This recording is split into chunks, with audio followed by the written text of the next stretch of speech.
Hello, Jenny Green here of DearMrsGreen.com and Truckster Girl on Instagram. And I'm sitting here at the skate park today with my little Brody. Of course, like I'm always at the skate park. So I have a few minutes to relax before Scouts.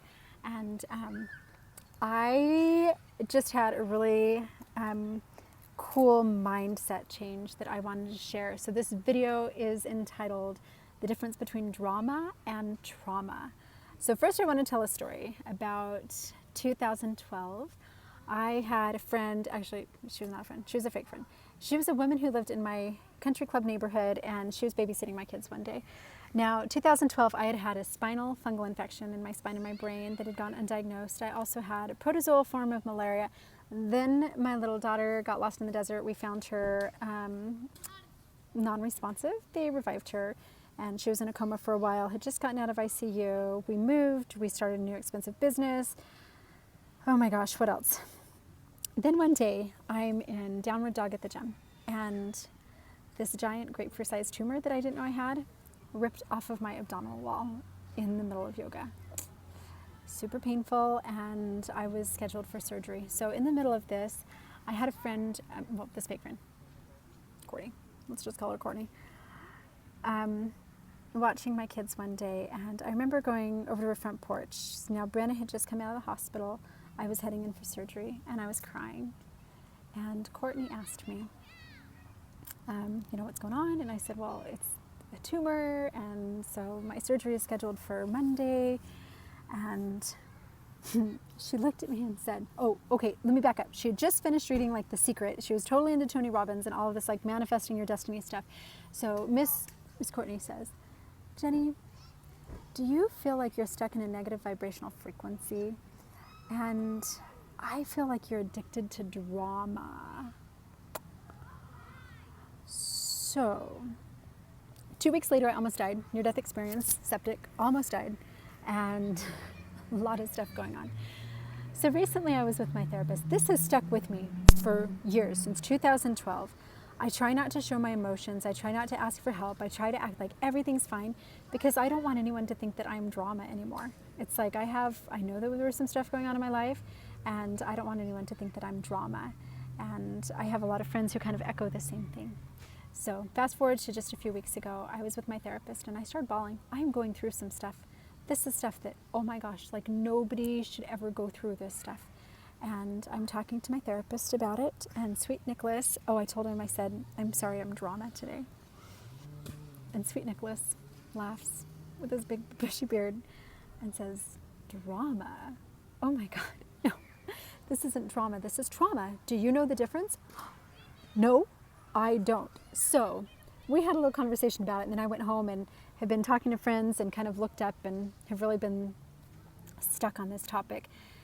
Drama is when you're in a situation which is probably going to have a really positive outcome, but where you freak out and your emotions, behaviors, reactions, and the way that you think the outcome is going to be is completely inappropriate for the situation. So it is an example of this. I have teenage daughters. There's a lot of like drama in my house, and one day the baked potato bar was closed at the middle school, and sweet little Chloe texted me, Mommy, the baked potato bar is closed. I'm going to starve to death. Can you please bring me Wendy's? And I couldn't bring her Wendy's at that time. Like there was just no bringing Wendy's. And it turned into this big blow up. She seriously was like, I can't eat anything else. I will die. There were tears. It was like World War II was happening and she was caught in the crossfires. Anyway, that was a little bit of drama. Now in a situation of drama, what you do is reassure them, be patient, try to get them back on track, but realize that the outcome is probably going to be positive. I think she went and ate a grilled cheese sandwich or something, and she was fine. The outcome was pretty positive. Trauma, on the other hand, is a real-life event that unfortunately doesn't have either a happy beginning or a happy ending. Traumatic events, when somebody is in trauma, it's things like a car accident, a divorce, finding out your spouse is cheating on you, finding out your grandma has a tumor, molestation, abuse, robbery, being mugged, a job switch, surgery, my near-death experience, and then your loss of my child, a loss of a child, loss of a boat, all of these different things, having your car broken into and your purse stolen. All of these are real-life traumatic events. The difference between drama and trauma is the ending. It's all about the ending.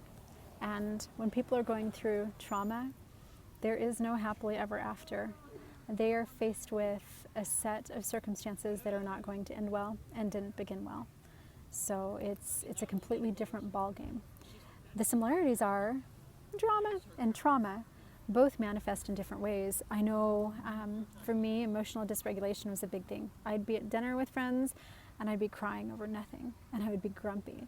And I would play cards and I would lose and throw my cards down the table and stomp and throw the door, or slam the door, and just completely emotionally dysregulated, completely inappropriate for the situation.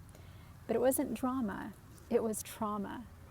I was in a real life situation that was completely out of my control. And it looks the same on the outside, but it is completely different.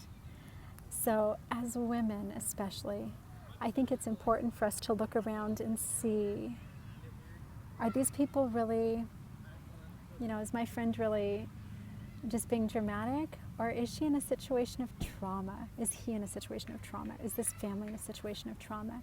And we treat them differently. When you go to the ER with a snuffy nose, they kind of sit you in the hallway for a while. And it can take 3 hours for the triage nurse to even get to you and assess what's going on.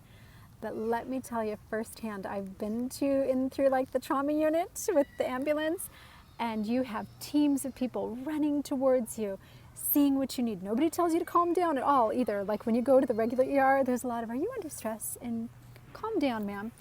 But when you enter into that trauma unit, everybody just wants to help you, hydrate you, warm you up, get your vitals, get you stabilized, make sure that you're okay. You can cry, you can barf, you can do whatever you want. If you're like arteries severed in a car accident, like they are taking care of you, stitching you up. You can be a total mess in the trauma unit and everyone surrounds you and takes care of you. When our friends are under trauma, it's important for us to realize they're going to be a hot mess. But what they need is for us to run in and assess and help them stabilize, help them get through it. The ending may not be good.